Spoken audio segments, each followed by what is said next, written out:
What's going on, everyone? Welcome back. Today, we're going to be looking at our first post-NFL draft fantasy mock. And as usual, I've got the setup ready to go here. Today, we're going to be doing a 12-man half PPR format through Yahoo. I've got the 11th pick overall, and we're about to kick this thing off. Now, I'm pretty excited here because we've got pretty much a full lobby of actual individuals. So hopefully this will reflect what some of the picks actually might be come draft season. And then on top of that, look, this is one of the first times I've been going over the Yahoo platform. So player positional rankings, a little bit different here. But I do think that'll make for a little bit of a more interesting exercise.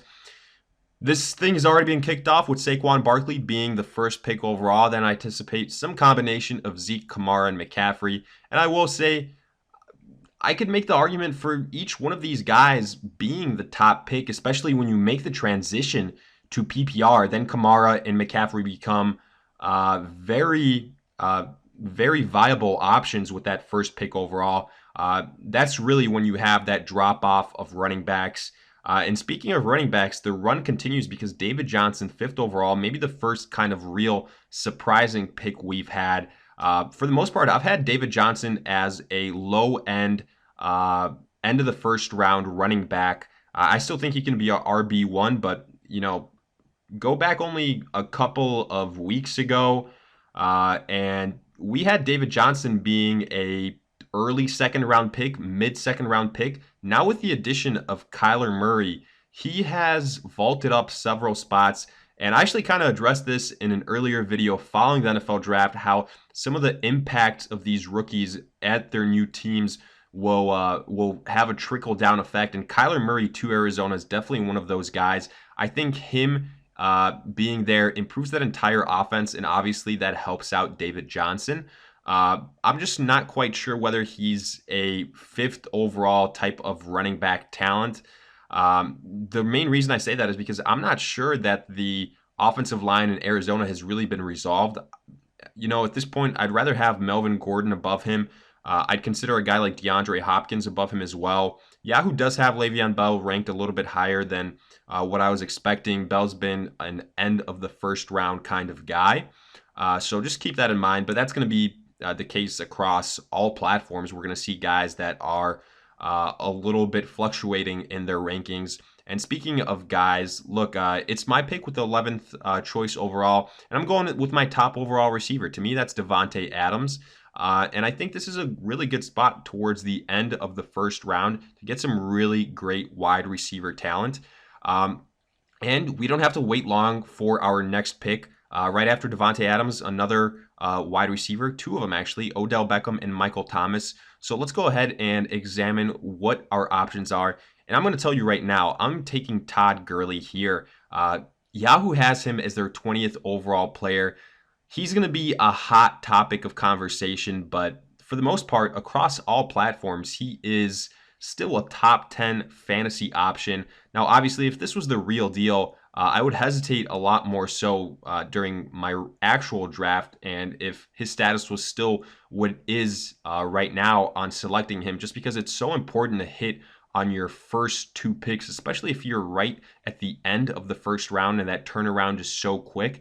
They have to be studs. You don't want to fall behind so quickly. But since this is a mock, going by kind of value picks, and I do think Gurley at the start of the second round is a really good value pick. And that's what we're going to try and do here. We're going to try and maximize value, maximize potential with these picks. Obviously, a week from now, 2 weeks from now, a month from now, we could get some more news on Gurley, on any of these players that might completely change our stance on them. But for now, I think we've got a great start to this draft. Devonta Adams and Todd Gurley, both on very high-octane offenses.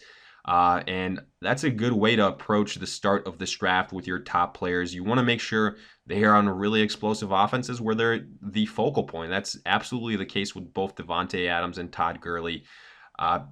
Let's go look at some of these picks since then. Travis Kelce after Todd Gurley, George Kittle. So a run on tight ends. Personally, I think that's a little too early for George Kittle. The Travis Kelce selection doesn't surprise me anymore. Personally, I wouldn't take him in the first round or in the early second round. If he was there towards the end of the second round, then I would heavily consider it.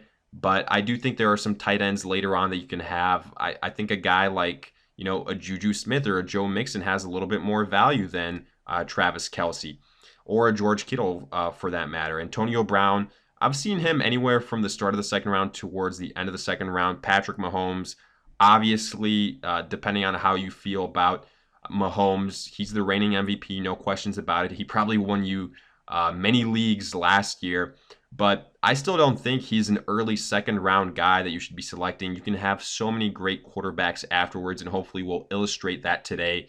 Then Nick Chubb, then Juju Smith. Good value on Juju Smith. Amari Cooper afterwards.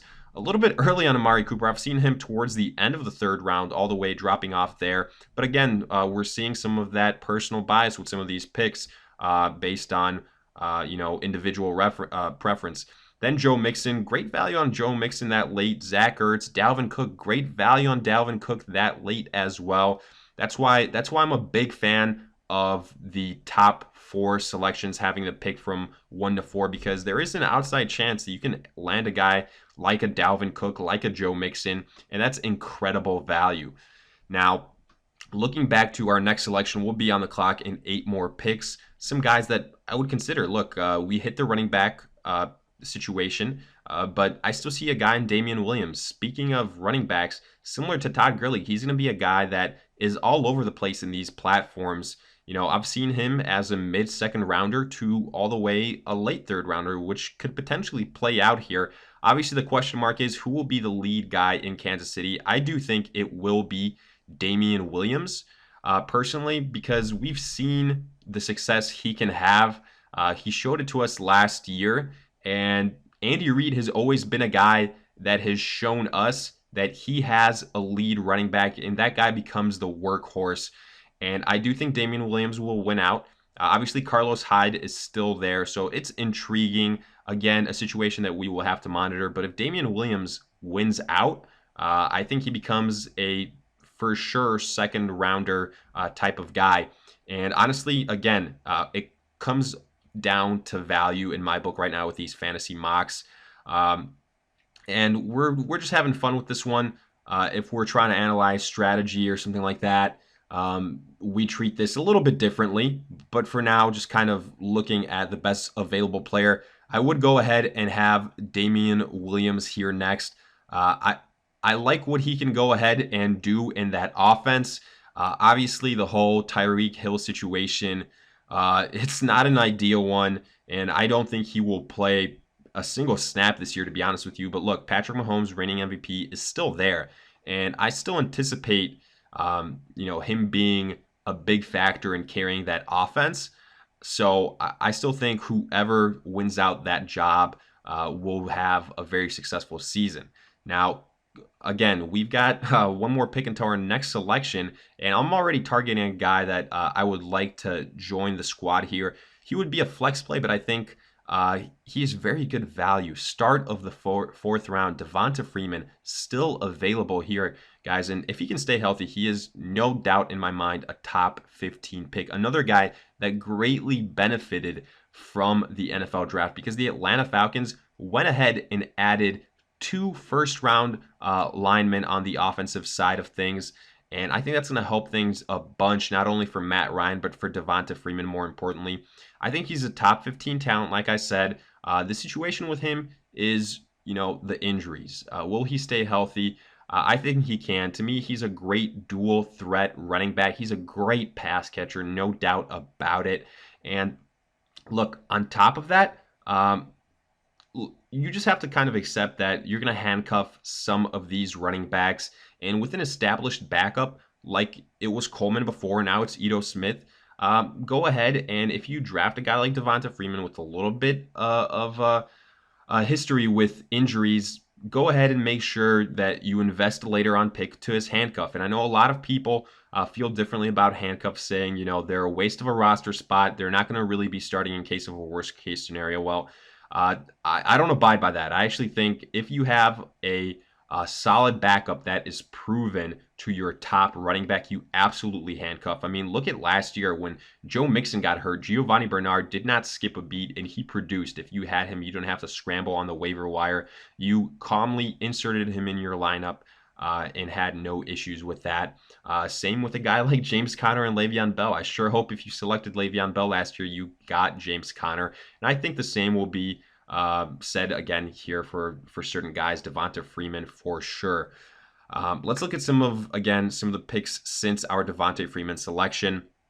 We have seen Andrew Luck, Deshaun Watson, so a run on quarterbacks. I again think that's a little bit early for this run on quarterbacks to begin. Aaron Rodgers afterwards. Then Brandon Cooks, Julian Edelman, Derrick Henry, Chris Godwin, Aaron Jones. Great value for Aaron Jones that late in the 4th round. Some of the other guys beforehand going to round 3 before we selected Damian Williams.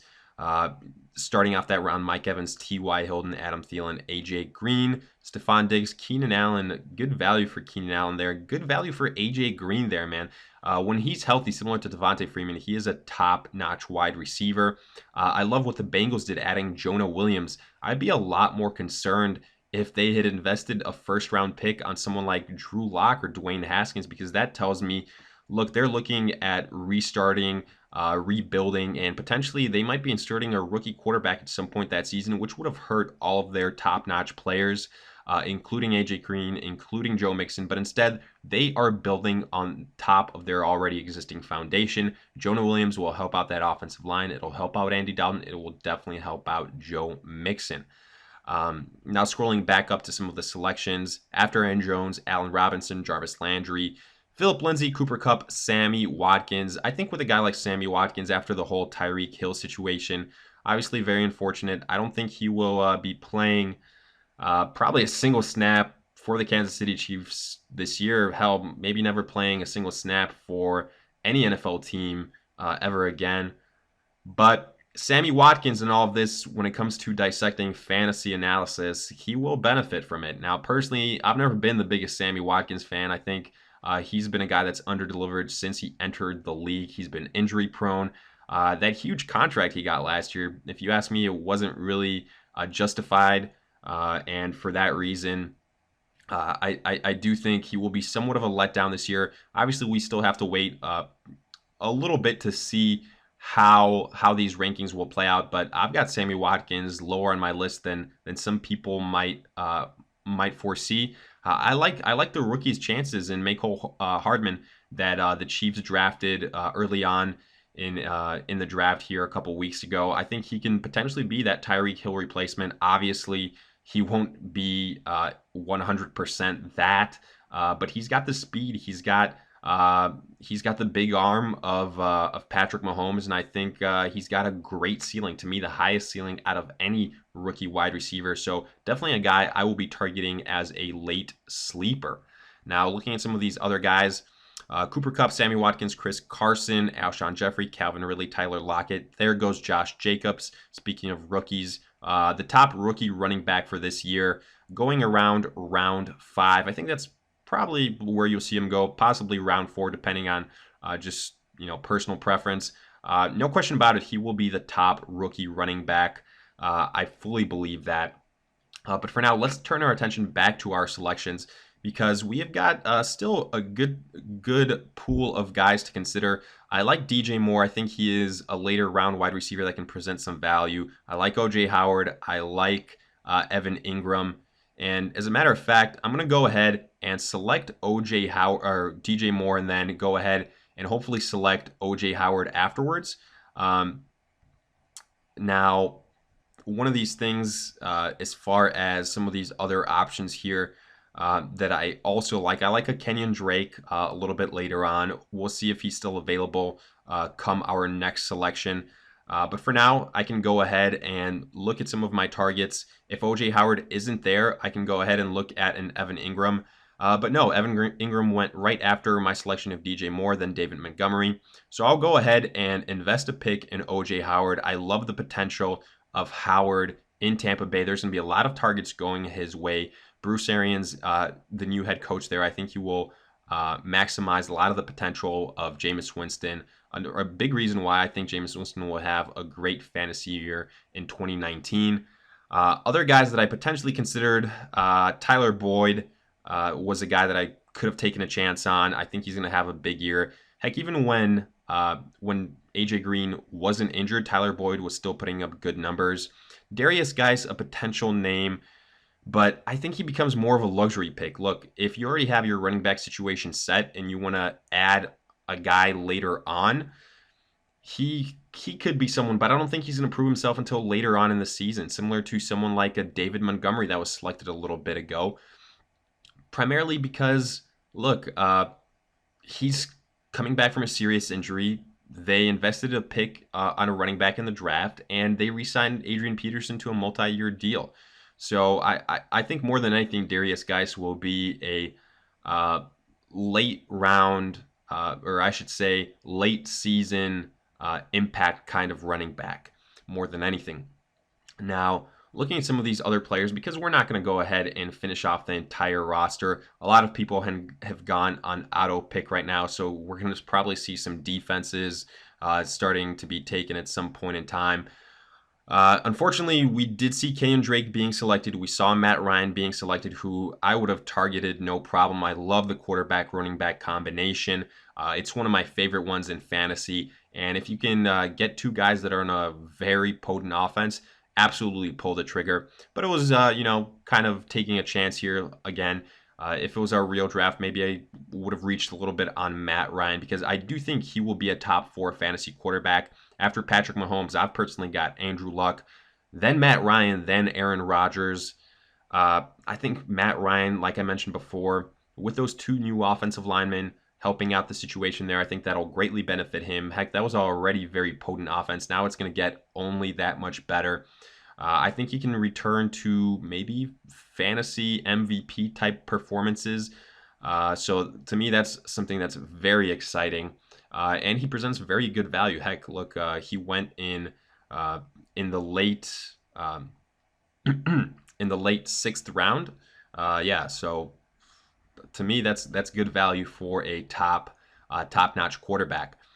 Next, going back to some of these guys that are still there, Tariq Cohen still available in a PPR league. He does present value. While the addition of David Montgomery hurts every single running back in Chicago, mostly Mike Davis, obviously, but Tariq Cohen will still have value. I think David Montgomery will prove himself later on in the season. I think in dynasty leagues, he will be very valuable because by the end of the year, I think he's Chicago's best 3-down running back. No questions about it. I think by 2020, he's going to be a real force, a name to know. I think he might win some people some matchups late in the season for sure. But let's look at some other guys that I really like. I really like a Sterling Shepard. I do think that other than Saquon Barkley, there will be another name to know in New York. And whether that's Sterling Shepard or Evan Ingram, that's who I've got my money on. I think Golden Tate, a little bit past his prime and not quite as familiar with the Giant system as these other guys. So for that reason, I think one of these guys will be an absolute steal. So I'm going to be targeting Sterling Shepard. At this point, he'll be a bench player, but I'm all right with that. Tariq Cohen just got selected, so he won't be available for us. Cam Newton before that, a little bit of a run on tight ends with Njoku and Jared Cook. Darius Geis finally goes. Eric Ebron before that. So there's still good value to be had here, folks, in the 7th round.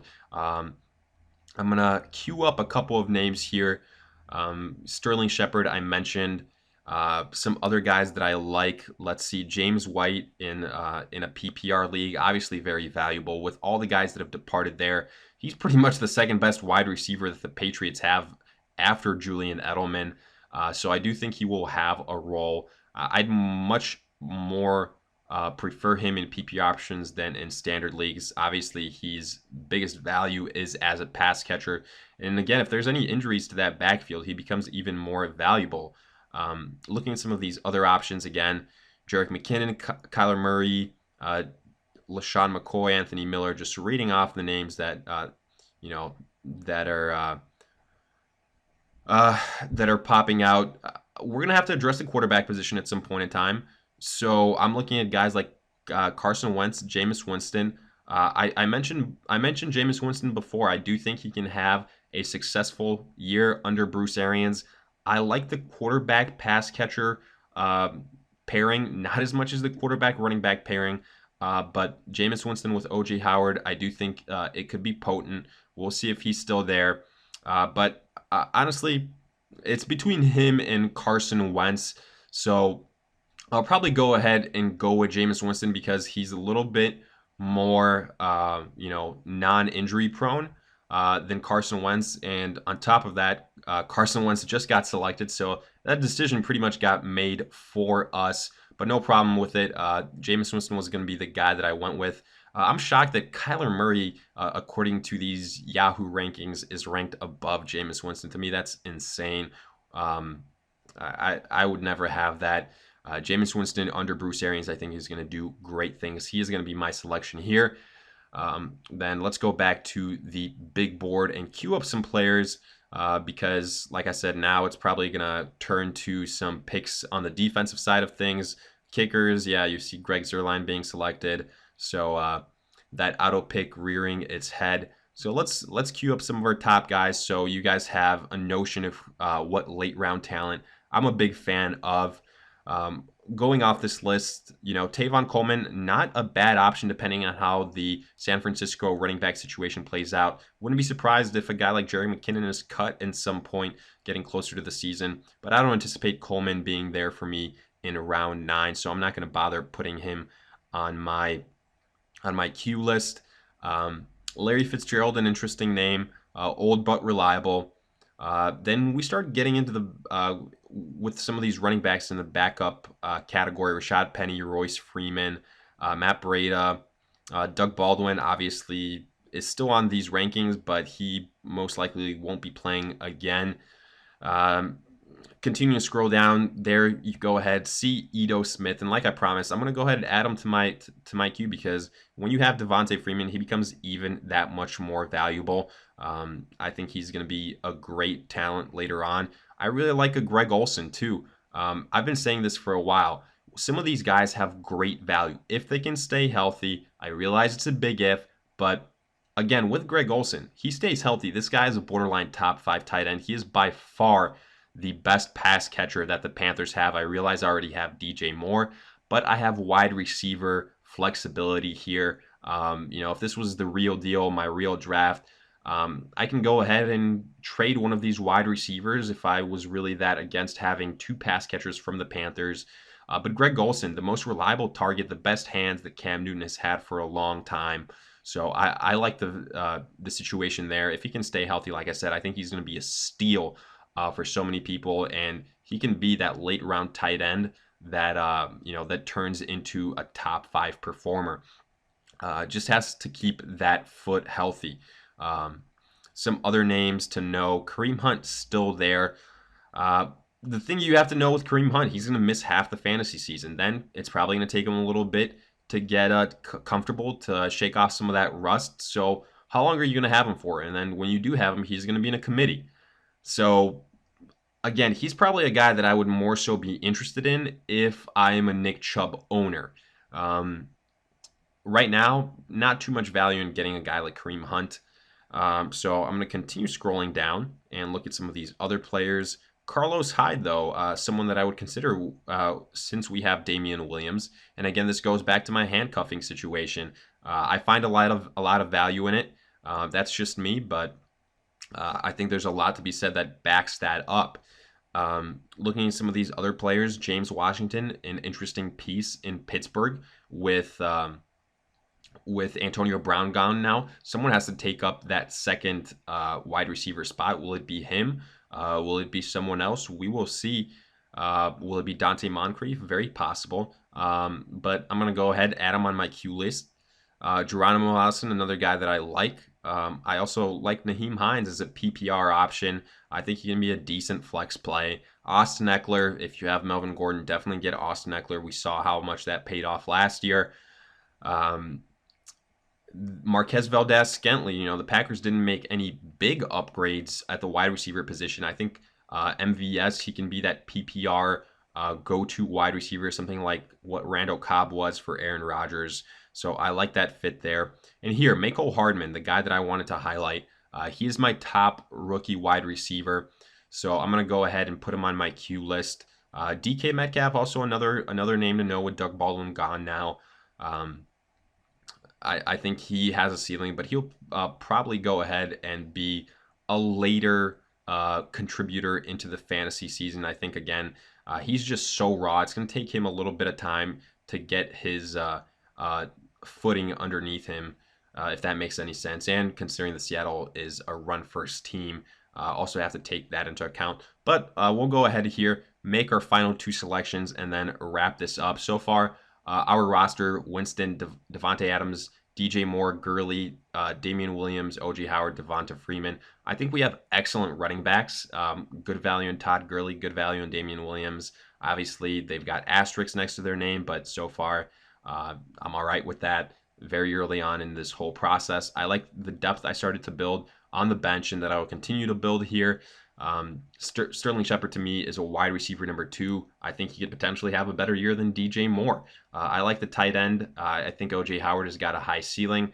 And I'm going to go ahead and then draft Greg Olsen, who I think could potentially be a top 5 tight end. Gives you some trade possibility here. Obviously, we can't do that in our fantasy mocks, but we can go ahead and have that possibility if this was the real deal.